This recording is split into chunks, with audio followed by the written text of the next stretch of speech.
Aleluia. Paz, Senhor, dos irmãos. Amém, irmãos? Quantos estão felizes com o Senhor Jesus nesta noite? Estamos felizes por estarmos na casa do Senhor, amém? Eu preciso de água. Esta manhã eu preguei lá em Hebreus e minha garganta está um pouco irritada, amém, irmãos? Mas vamos ministrar a palavra de Deus, aquilo que Deus colocou no meu coração, amém? Os irmãos aqui, se podem, me conhecem, sabe que eu não volto para casa com aquilo que Deus coloca no meu coração, amém? Nós iremos pregar a palavra de Deus nesta noite. Quero te convidar a abrir comigo a sua Bíblia, Atos dos Apóstolos, capítulo de número 9, o versículo é o versículo de número 15. Atos dos Apóstolos, capítulo de número 9, o versículo é o versículo de número 15. Quero esperar você encontrar, você que encontrar, quero te convidar a colocar-se de pé. Louvado seja o nome do Senhor Jesus, para estarmos lendo a palavra de Deus. Aleluia. Atos dos Apóstolos, capítulo de número 9, o versículo de número 15. Amém, irmãos? Todos os irmãos encontraram? Amém? Diz-nos assim a palavra do Senhor. Disse-lhe, porém, o Senhor: vai, porque este é para mim um vaso escolhido para levar o meu nome diante dos gentios e dos reis e dos filhos de Israel.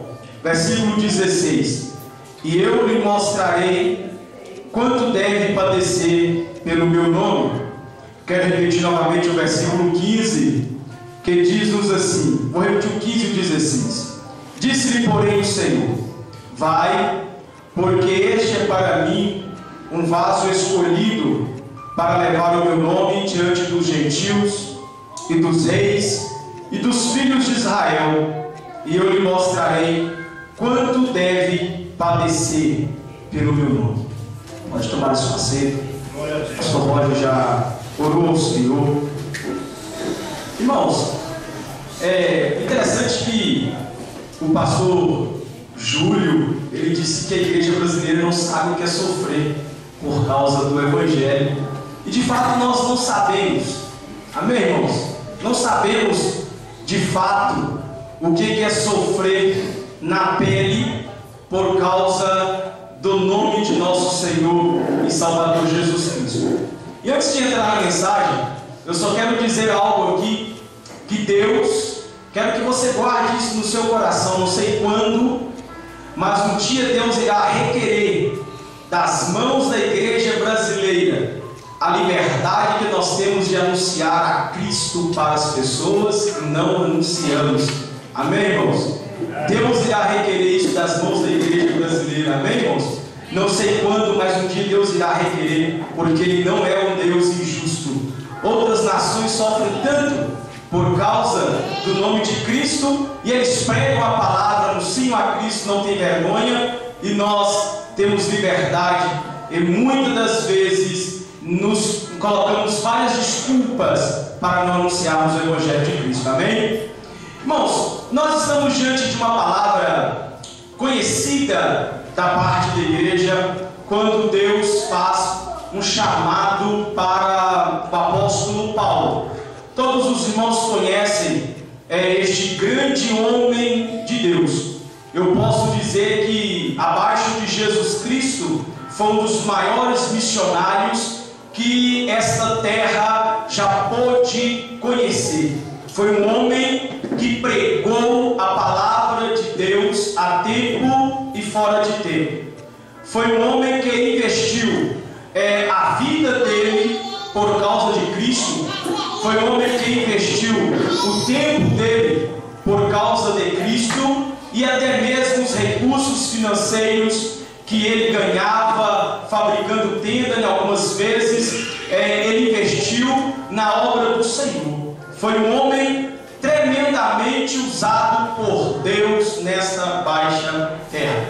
E eu quero destacar, dentro do tempo que me é dado, alguns pontos da vida deste grande homem que fez ele se destacar, que fez ele ser o missionário que nós conhecemos, que fez ele, dentro do tempo que ele viveu, pregando, anunciando o Evangelho. Ele anunciou o Evangelho de nosso Senhor e Salvador Jesus Cristo em diversos países, e não tinha a facilidade que nós temos hoje. Hoje nós temos veículos e mais veículos, temos aviões que vão de um lado para o outro dentro de poucos minutos. No tempo do apóstolo Paulo, não tinha essa facilidade, essa modernidade que nós temos hoje, e ele pregou o Evangelho de nosso Senhor e Salvador Jesus Cristo em todos os lugares que ele passou. E eu quero destacar nesta noite alguns pontos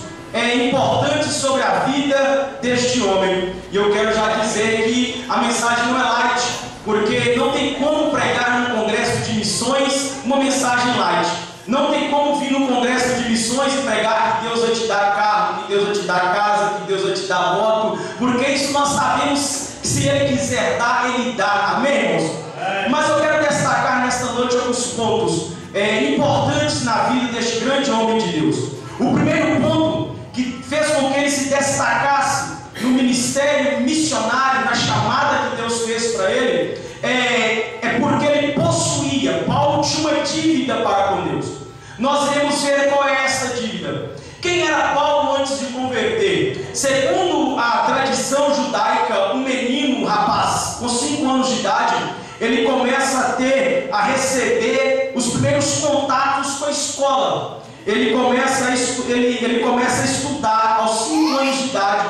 Aos 10 anos de idade, segundo a tradição judaica, Paulo passa para o 2º grau ou fase da lei oral. Nesse período, Paulo se depara com a escola farisaica, ou seja, Paulo começa a estudar na escola que iria fazer com que ele fosse um fariseu ortodoxo. Porque antes do apóstolo Paulo se converter a Cristo, os irmãos bem conhecem que ele era um fariseu ortodoxo. Ele defendia a lei de Moisés com todo o rigor, e por isso ele perseguia os crentes, porque ele não acreditava no Messias. Aos 15 anos de idade, segundo a tradição, mais ou menos com essa idade, Paulo começa a estudar aos pés de Gamaliel. Ele começa a aprender tudo sobre os patriarcas de Israel. Ele começa a aprender tudo sobre a lei oral, a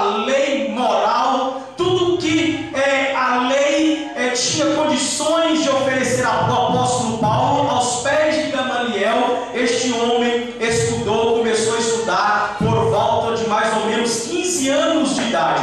E segundo a Bíblia, ele era perseguidor da igreja. A Bíblia nos fala que ele consentiu na morte de Estevão. Isso está escrito lá na Bíblia. Paulo consente na morte de Estevão. Paulo matava os crentes. Paulo perseguia os crentes. Paulo era um homem temido pelos crentes, tanto que Ananias, quando ouve a voz de Deus, ele teme ir orar por Paulo, e ele próprio diz para Jesus que Paulo era um homem que perseguia a igreja, era um homem que matava os crentes. Este era o apóstolo Paulo antes da sua conversão. E a Bíblia nos fala que uma certa feita ele chega até o sumo sacerdote, pega cartas com o sumo sacerdote, autorizando este homem a ir a Damasco para prender os crentes que estavam ali em Damasco,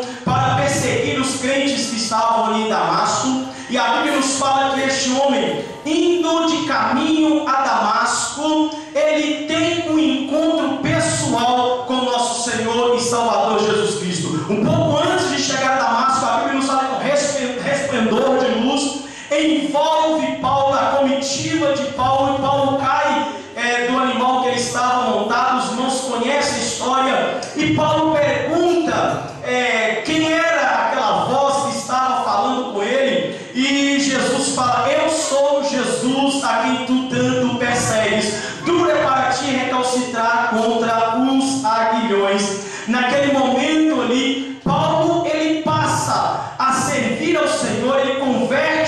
Cristo, ele muda a sua vida, ele muda completamente a vida dele. Ele passa de perseguidor da igreja para ser perseguido pelas pessoas, porque ele passou a pregar a palavra do Senhor. Ele passa de condenado ao inferno para ser cidadão do céu. Ele passa de um homem fariseu ortodoxo para ser um grande homem de Deus nesta terra. Deus realizou uma grande obra na vida do apóstolo São Paulo ali no caminho de Damasco, que muitos teólogos chamam aquele caminho de caminho da graça, porque foi onde Paulo teve um encontro pessoal com o nosso Senhor e Salvador Jesus Cristo. Um homem que contemplou as divinas revelações. A Bíblia nos fala que ele foi arrebatado até o terceiro céu, e lá ele viu coisas que ao homem não era lícito falar. Foi um grande homem de Deus, foi um homem que teve um encontro pessoal com o Senhor, e por isso ele passou a ter uma dívida para com Deus. E qual foi essa dívida que ele passou a ter para com Deus? A dívida de gratidão. Ele passou a ser grato a Deus, ele passou a viver uma vida grata a Deus por tudo aquilo que Deus havia feito por ele. Sabe que você pode dar glória a Deus nesta noite? Louvado seja o nome do Senhor Jesus. Ele era grato ao Senhor. E o interessante, irmãos, por isso que Paulo, em sua segunda carta aos Coríntios, capítulo 5, o versículo 14, a parte A, ele pode dizer assim: porque o amor de Deus nos constrange. Esta palavra constranger quer dizer coagir, segurar tão forte, a ponto de evitar uma fuga. O amor de Cristo não nos deixa escolha, a não ser viver para Ele. Paulo, quando ele olhava o passado dele, o passado triste, o passado tenebroso, o passado de pecado, o passado onde ele consentiu na morte de muitos crentes, onde ele prendeu muitos crentes, e agora ele olha o presente dele, ele olha o futuro dele, ele não tinha outra escolha a não ser se envolver verdadeiramente com o chamado que Deus havia feito para ele de anunciar a mensagem da salvação a todas as pessoas da época do apóstolo São Paulo. Ele estava preso porque ele sabia que Deus havia amado ele de uma tão grande forma que enviou o único filho para morrer por ele na cruz do Calvário, para morrer pela humanidade na cruz do Calvário. Então ele estava grato, e por ele ser grato ao Senhor, ele se envolveu com a obra de Deus de corpo, alma e espírito. Ele não tinha escolha. O interessante, irmãos, que hoje, será que nós somos gratos a Deus por aquilo que Ele fez por nós? Será que nós somos gratos a Deus por aquilo que Ele pagou por nós? Será que nós podemos dizer, como o apóstolo São Paulo, que o amor de Deus nos constrange, o amor de Deus nos coage, nos obriga a viver uma vida envolvida com o reino de nosso Senhor e Salvador Jesus Cristo? O próprio apóstolo São Paulo, na sua segunda carta aos Coríntios, no capítulo 12, o versículo 15, ele disse assim: eu de muita boa vontade gastarei e me deixarei gastar pelas vossas almas, ainda que amando-nos cada vez mais seja menos amado. Atos dos Apóstolos, capítulo 20, o versículo de número 24, ele pode dizer assim: mas em nada tenho a minha vida por preciosa, contanto que cumpra com alegria a minha carreira e o ministério que recebi do Senhor Jesus Cristo, para dar testemunho do Evangelho da graça de Deus. Ele era grato, irmãos. Em todo o tempo Paulo pregava a palavra de Deus porque ele era grato. O interessante é que a gratidão nos impulsiona a viver o Evangelho de uma forma voluntária, sem ninguém mandar, sem ninguém obrigar. E eu provo isso na Bíblia. A Bíblia nos fala que quando Deus fala para Noé que iria destruir o dilúvio, eu já disse isso aqui, e quando eu passo eu falo, Deus deu todo o mapa, Deus deu toda a planta para Noé construir a arca, todos os compartimentos, tudo aquilo que viria a ser a arca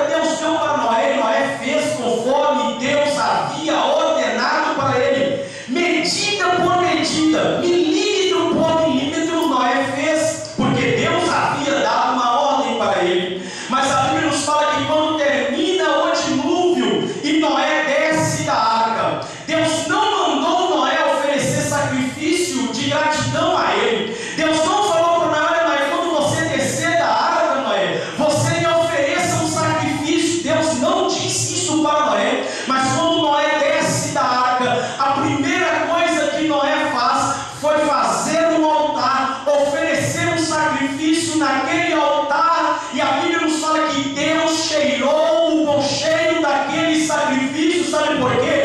Porque Noé foi grato a Deus por aquilo que Deus havia feito por ele, para a família dele, ter livrado eles da destruição. Então, voluntariamente, ele oferece um sacrifício a Deus. Quem é grato ao Senhor não precisa o pastor pedir para evangelizar. Ele voluntariamente sai da casa dele e vai pelas ruas, nas casas dos amigos, dos vizinhos, falando do amor de Jesus, pregando a palavra de Jesus, porque ele é grato. Ele não precisa de ninguém ficar no pé dele. Maravilhoso. Ele não precisa que ninguém fique cobrando que ele precisa evangelizar. Ninguém cobrava Paulo, nenhum pastor mandava Paulo evangelizar. Ele sabia que ele precisava ser grato ao Senhor por aquilo que Deus havia feito por ele. E o interessante, irmãos, que Paulo sabia. Jesus não falou assim: você vai padecer e vai ter um carro. Jesus falou assim: eu vou mostrar para ele o quanto ele vai padecer pelo meu nome.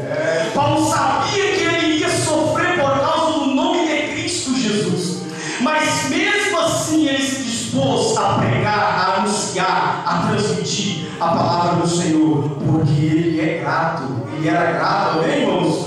Quantos gratos nós temos aqui nesta noite? Quantas pessoas que são gratas ao Senhor, gratos ao Senhor nesta noite? Cumpra o teu chamado, cumpra o ministério que Deus confiou nas suas mãos de ganhar almas para o reino do Senhor. É o primeiro ponto que eu quero destacar aqui nesta noite. O segundo ponto é a segunda dívida que Paulo tinha. A primeira dívida ele tinha para com Deus, uma dívida de gratidão. O segundo ponto que eu quero destacar aqui nesta noite é a segunda dívida que Paulo tinha. E eu provo isso na Bíblia. Romanos, capítulo de número 13, o versículo de número 8. A Bíblia fala assim: a ninguém devais coisa alguma, a não ser o amor, com que vos ameis uns aos outros, porque quem ama aos outros cumpriu a lei. Paulo, ele tinha essa dívida para com o semelhante dele. Paulo, ele tinha essa dívida para com as pessoas do tempo dele. Paulo, ele tinha essa dívida para com os ímpios e para com a igreja. Qual era a dívida? A dívida do amor. E por isso ele pregava, e por isso ele evangelizava. O interessante, irmãos, é que nós somos a igreja do amor. Nós somos a igreja que pregamos o amor. Nós somos a igreja que falamos do amor. Nós somos a igreja que dizemos para as pessoas: nós temos amor, mas nós não praticamos o amor. A Bíblia fala que nós não devemos amar somente por palavras, mas por atitude e por obras. Quem ama, evangeliza, amém, irmãos? Quem ama, faz missões, amém, irmãos? Quem ama, se envolve no reino de nosso Senhor e Salvador Jesus Cristo. Quem ama, não vê tempo ruim para falar do amor de Jesus, com sol, com chuva, cansado, descansado. Ele está saindo, pregando, anunciando, transmitindo a mensagem da salvação aos perdidos, porque ele tem uma dívida para com os perdidos, e essa dívida é o amor. E enquanto nós vivemos nessa terra, jamais quitaremos essa dívida, porque não temos como pagar essa dívida.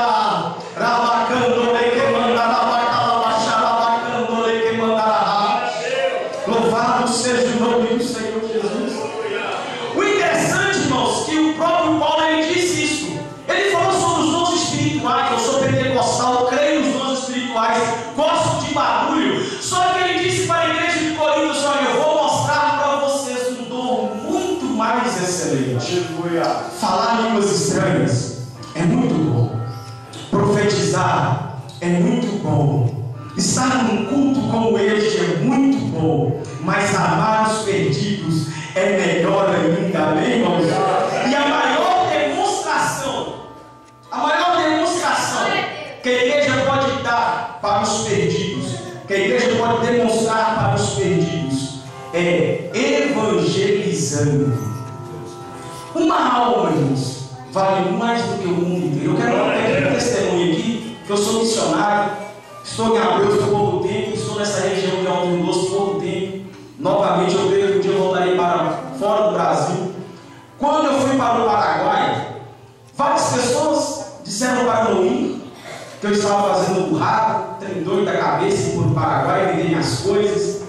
E algo que aconteceu no Paraguai me chamou muita atenção, eu carrego esse testemunho para o resto da minha vida. Chegamos e fomos morar na casa de um pastor 2 meses, porque não tinha uma casa para nós morarmos.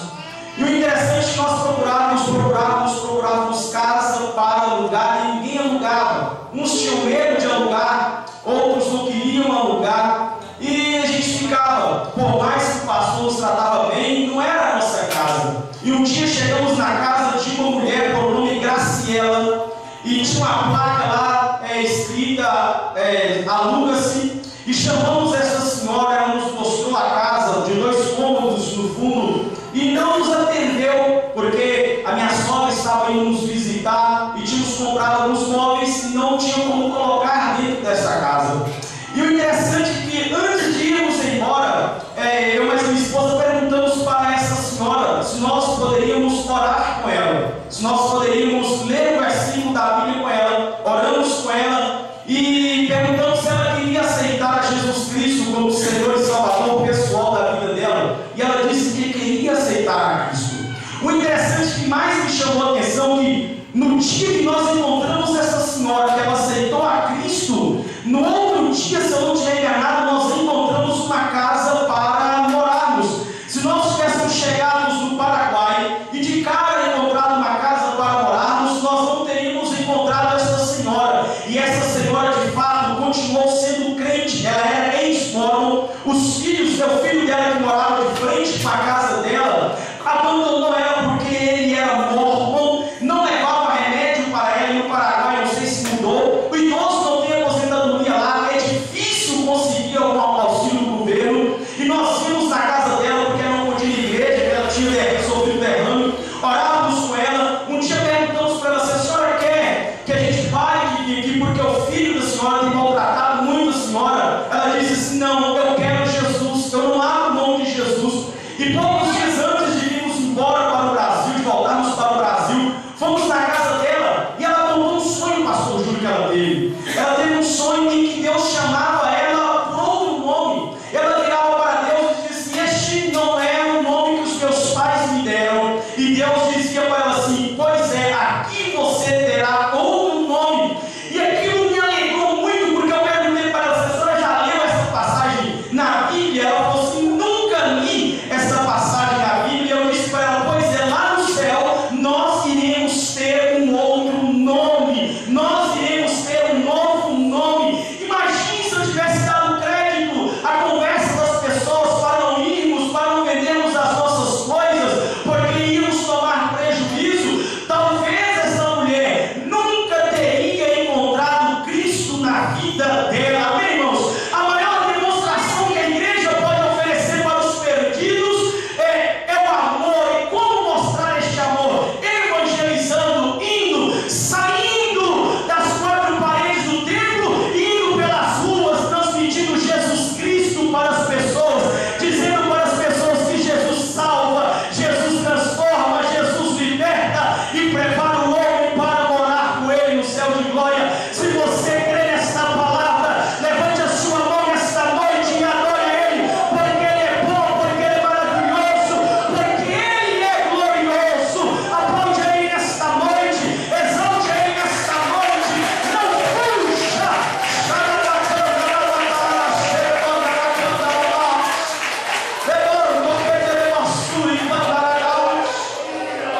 Precisamos, irmãos, de fato praticarmos o amor. Precisamos de fato vivermos o amor. E só vivemos o amor, só praticamos o amor quando vamos fazer a obra do Senhor. Amém? É o segundo ponto. Terceiro ponto que eu quero destacar na vida deste grande homem: ele não fugiu da responsabilidade que Deus colocou sobre os ombros dele. O próprio Jesus falou para ele que ele seria um vaso escolhido para anunciar, para transmitir a palavra de Deus a todos os perdidos, aos reis, aos judeus, aos gentios. Ele não fugiu. Na primeira viagem missionária de Paulo, só para os irmãos entenderem, ele foi para Salamina, Pafos, Perge, depois seguiu para Antioquia da Pisídia, Icônio, Listra, Derbe. Primeira viagem missionária de Paulo. Segunda viagem missionária de Paulo, ele foi para Antioquia da Síria, Cilícia, Derbe, novamente Listra, Icônio, Antioquia da Pisídia, Troade, Samotracia, Neápolis, Filipos, Apolônia, Tessalônica, Bereia, Atenas, Corinto, Cencreia, Éfeso e Jerusalém. A segunda viagem missionária do apóstolo São Paulo. A terceira viagem missionária do apóstolo Paulo, ele visita novamente a maioria das cidades por onde ele havia passado. Ele não fugiu. Mesmo preso, ele continuou pregando a palavra de Deus. Eu quero abrir um parênteses aqui para os irmãos que são idosos. Nós temos aquela desculpa esfarrapada de dizermos que nós somos idosos, que nós já vencemos a nossa cota aqui na terra, que nós temos que deixar a obra do Senhor. Para aqueles que estão começando, para aqueles que estão novos, e lá na carta que Paulo escreve a Filemão, ele deixa bem claro assim: Paulo, o velho, ele era idoso, e mesmo idoso, ele continuava pregando a palavra de Deus. Mesmo preso, ele continuava pregando a palavra de Deus. Eu posso afirmar que se nós formos presos, a maioria de nós, ao invés de pregarmos na prisão, nós iremos murmurar na prisão. Se nós formos presos, eu já vi pastores ainda dizer que se aprovarem a lei de casamento de homem com mulher, eles fazem o casamento porque tem medo de ir para a prisão. A maioria, se forem presos, ao invés de pregarem na prisão, irão murmurar. E os irmãos bem conhecem Onésimo, o escravo fujão, ele aceitou a Jesus Cristo na prisão. Quem pregou para Onésimo? O apóstolo São Paulo. Onde o apóstolo Paulo estava? Na prisão. Ele estava preso. Por causa de quem? Por causa de Cristo. Por que ele estava preso? Porque ele pregou o Evangelho de nosso Senhor e Salvador Jesus Cristo. Por que ele estava preso? Porque falou mal de alguém? Não. Porque matou? Não. Porque roubou? Não. Ele estava preso porque ele verdadeiramente se envolveu no reino de nosso Senhor e Salvador Jesus Cristo. Ele estava preso porque ele pregava a palavra de nosso Senhor e Salvador Jesus Cristo, e isso não agradava a muitos daquela época. E quantos de nós, irmãos, inventamos muitas desculpas e fugimos da nossa responsabilidade? A igreja que eu pastorei em Abreu, alguns já disseram assim: quem tem que fazer missões, quem tem que evangelizar, quem tem que visitar o crente que não vem na igreja é o pastor, porque ele ganha por isso. O interessante é que as últimas instruções de Jesus Cristo para os discípulos, e a Bíblia fala discípulo, Jesus não estava dando as últimas instruções somente para um, mas os discípulos, e discípulos são todos aqueles que seguem a Cristo. As últimas instruções foi concernente à obra do Senhor na terra. Ele diz: ide por todo mundo, pregai o Evangelho a toda criatura. Quem crê e for batizado será salvo. Isso está registrado em Marcos capítulo 16, versículo 15. Mateus capítulo 28, versículo 19, está escrito assim: portanto, ide, ensinai todas as nações, batizando-as em nome do Pai, e do Filho, e do Espírito Santo. Atos capítulo 1, versículo de número 8. Mas recebereis a virtude do Espírito Santo, que há de vir sobre vós, e ser-me-eis testemunhas, tanto em Jerusalém, como em toda a Judéia e Samaria, e até os confins da terra. A missão foi para todos, e muitas das vezes nós estamos fazendo como Jonas, fujão. Fugimos da nossa responsabilidade e queremos transferir a nossa responsabilidade para outras pessoas, irmão Matinho. Queremos transferir a nossa responsabilidade para outras pessoas, sabe por quê? Porque dizemos assim: nós não temos tempo para evangelizar. Eu trabalho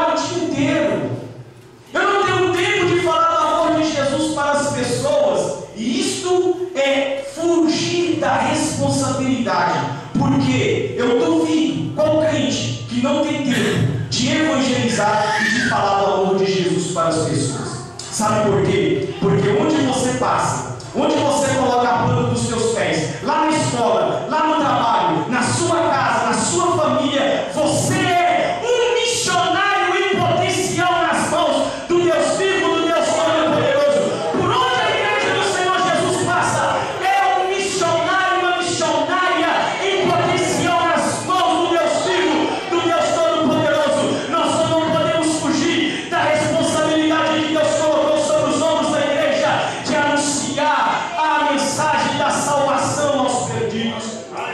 Primeira carta do apóstolo São Pedro, capítulo de número 2, versículo de número 9. A Bíblia fala assim: mas vós sois a geração, que irmãos, eleita, o sacerdócio real, a nação santa, o povo adquirido, para que anuncieis as virtudes daquele que vos chamou das trevas para a sua maravilhosa luz. Olha que palavra linda, irmãos. Nós somos uma geração eleita. Jesus nos elegeu antes da fundação do mundo. Nós somos o sacerdócio real. O interessante é que na antiga aliança existia um único sacerdócio. Na nova aliança, todo crente fiel ao Senhor Jesus Cristo é um sacerdote diante de Deus.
transmitir as boas novas de salvação. E o mais interessante, irmãos, se nós formos olhar a história da fundação da igreja em Roma, não foram os discípulos conhecidos que fundou a igreja em Roma, foram os crentes anônimos. A igreja começou a ser perseguida e os crentes anônimos saíam de cidade em cidade, de aldeia em aldeia, pregando, anunciando, transmitindo a mensagem da salvação. E o reino de nosso Senhor e Salvador Jesus Cristo ia crescendo dia após dia, e Deus operando milagres e prodígios, porque a igreja se dispunha a evangelizar. Aleluia! Não fuja da tua responsabilidade.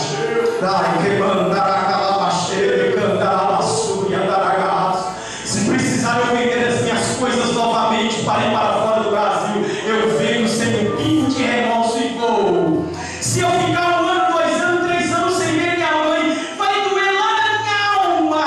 Mas eu lembro como se fosse hoje, quando eu fui para o campo missionário, abracei minha mãe em pranto de choro. Eu disse: mãe, não chore por causa da minha vida, e dei as costas para minha mãe e deixei minha mãe chorando. Sabe por quê? Porque Deus me fez essa chamada e eu quero honrar essa chamada.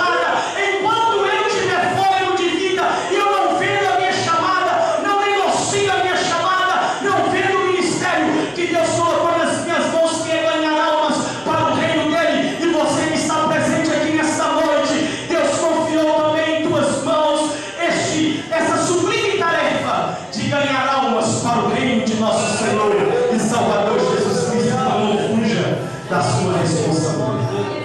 Quarto ponto, e vamos finalizar: a renúncia deste homem.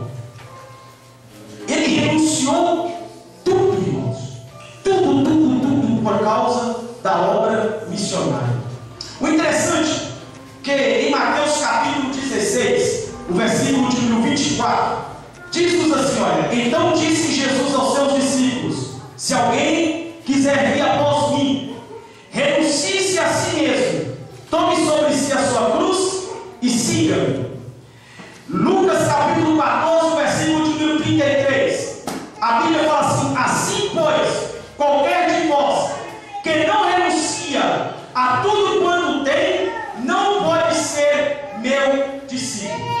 Quando nós olhamos o original dessa palavra renúncia, em Mateus capítulo 16, o versículo de número 24, renunciar quer dizer negar-se a si mesmo com um ato totalmente altruísta. Eu renuncio a mim mesmo pensando na vida de outra pessoa. Isso quer dizer essa passagem em Mateus capítulo 16, 24. Abrir mão de sua personalidade.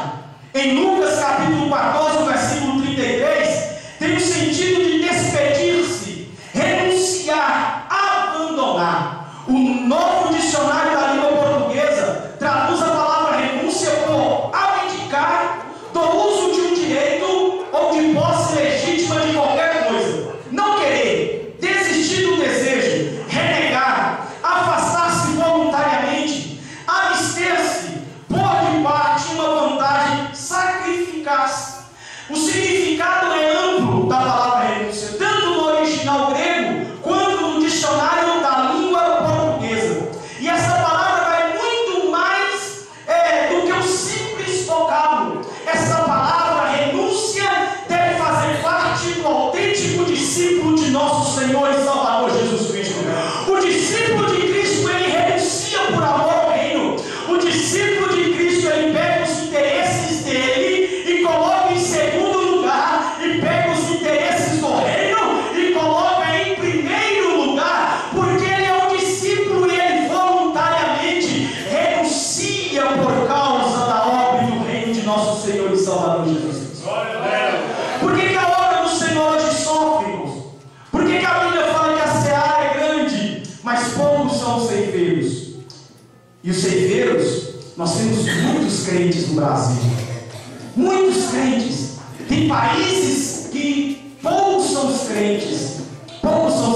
Mas no Brasil nós temos muitos crentes. Mas por que a seara é grande e poucos são os ceifeiros? Porque poucos são os que querem renunciar à vida cotidiana para se envolver com o reino de nosso Senhor e Salvador Jesus Cristo. Poucos são os que querem deixar as coisas terrenas deste lado. Não estou falando que você não deve trabalhar. Não estou falando que você não deve estudar. Não estou falando que você não deve fazer na faculdade. Eu estou dizendo nesta noite que o verdadeiro discípulo de Cristo, ele renuncia tudo e coloca o reino de Deus em primeiro lugar na sua vida. Mateus capítulo 6, versículo 33, mas buscar em primeiro lugar o reino de Deus e a sua justiça, e todas as outras coisas vos serão acrescentadas.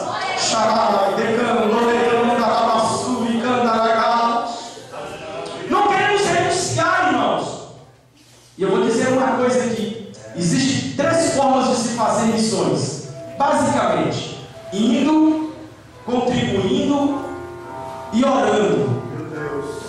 E há uma desculpa esfarrapada, que aquele que não pode ir, ele pode orar. Aquele que não pode orar, ele pode contribuir. E isso é a maior desculpa, irmãos, que já entendamos. Sabe por quê? Todo crente, ele tem como se envolver com a obra missionária dessas 3 formas: indo, contribuindo e orando. Nós só não envolvemos porque não queremos renunciar. Deixa eu dizer uma coisa para os irmãos aqui. A Bíblia nos fala que uma certa feita da igreja primitiva, eles oraram e o lugar tremeu, irmãos. A Bíblia nos fala que a igreja fazia contínua oração pela vida do apóstolo Pedro, que estava na prisão. Eles oravam. E nós, irmãos, quantas das vezes nós não renunciamos o nosso descanso?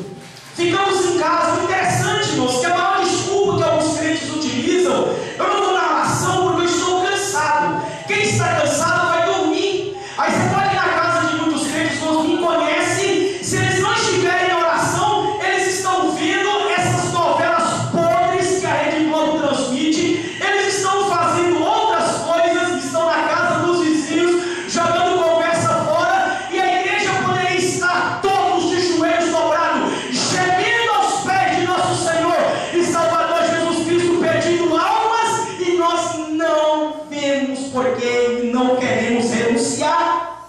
Eu estou mentindo, irmãos? Eu estou mentindo? Eu não sei como funciona aqui em Cipotânea, mas lá em Abreu, dia de domingo, tem muitos irmãos, mas na oração são gatos pingados. E a maioria poderia estar em casa, poderia estar na oração orando, irmãos.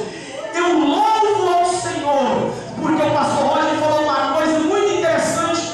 Muitos milagres que nós contemplamos é porque tem pessoas ainda, irmãos, que estão com os joelhos dobrados, orando pelas madrugadas, intercedendo pelos missionários e intercedendo por salvação de almas, enquanto muitos crentes preguiçosos não vêm para a oração. Não queremos renunciar. Amém, irmãos? Será que você pode dar glória a Deus nesta noite? Aleluia. Quantas das vezes podemos ir, irmãos, mas nós estamos sentados na nossa casa fazendo outras coisas? Estamos como Marta, afadigada e distraída com tantos afazeres. E deixa eu dizer para as irmãs aqui uma coisa: que afazeres domésticos todo dia tem, tá? Você pode lavar vasilha hoje, que amanhã tem vasilha. Ah, pastor, eu não posso ir no evangelismo porque minha pia está cheia de vasilha para lavar. Desculpa esfarrapada, porque a vasilha pode ficar para depois, uma alma não pode ficar para depois. Desculpa esfarrapada, xarai, queimando, toquetere, candaracá. Irmão, tô corrompendo a laço, eu não posso ir, pastor, porque eu estou tricotando, eu estou descendo, pastor, de